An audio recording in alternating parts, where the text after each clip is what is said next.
Honourable Jonathan Coleman. Mr Speaker, what an absolutely shocking day for the Labor Party. In the House today, they completely lost it and blew it. And what you saw bubbling to the surface was the manifestation of all the frustration, all the tensions, everything that is wrong with the Labor Party.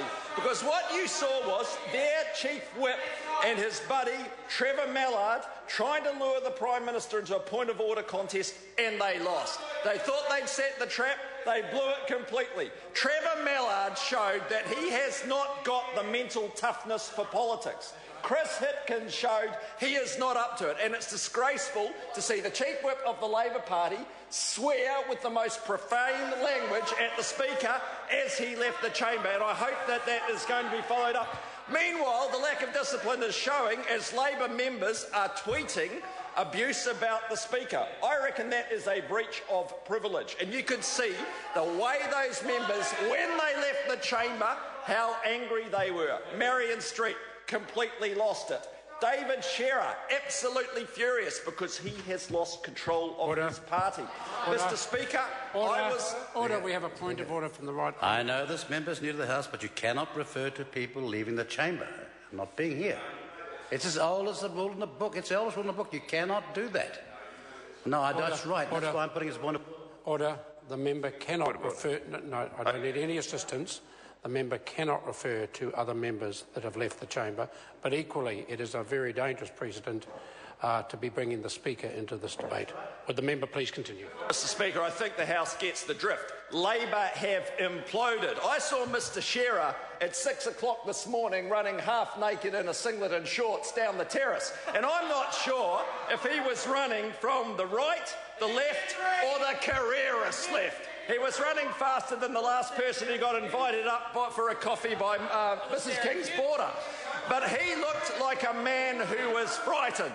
And I can tell you, when you're in trouble, you generally go back to your support base for succour. Well, I can tell you the Labor Party can't do that. If you read on the Standard, you'll read a post by someone, Eddie, a lady who used to work in Michael Cullen's office. She clearly lays out what's happening in the Labor Party at the moment. You've got the right, you've got the left, and you've got the careerist left, and you've got a few who are getting run over in the middle. And this shows that that's a party which really doesn't know where it's going. And I can tell you where it's going. It's going nowhere, because Mr Shearer can't remember a thing.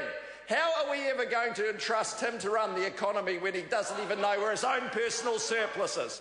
How can we trust a man whose brain fades are so bad that he can't remember that Labor campaigned in 2011 that they were going to get rid of GST on fruit and vegetables? In fact, David Shearer himself said that GST has to be repealed. Now he's saying, oh, I don't actually know. When you ask him about Mighty River Power buyback, he cannot commit. He cannot tell you whether they're going to buy those shares back or not. He can't commit. When he was asked by his union base, would he support unions in the Port of Auckland's dispute, what did he say? I'm sorry, I can't commit. David Shearer is bill rolling for the 21st century writ large, and it's a disaster for the Labor Party. It would be a disaster for New Zealand, and Kiwis will not put up with it. Meanwhile, we've got John Key, a man with a great career background, a man who has led us through very difficult financial times to a point where the only country in the OECD with higher growth is the Australians by 0.1%. Better economic growth in the last year than the US, than Europe, than Canada, than Japan. We are on the right track. We've got a plan. Read the business growth agenda. It shows where the country's going, shows the 300+ initiatives that we've put in place. Why are people going to pick someone as shambolic as Shearer and his three factions over John Key leading a united National Party? And I can tell you what, Labor can say all they want, but they know it is the truth.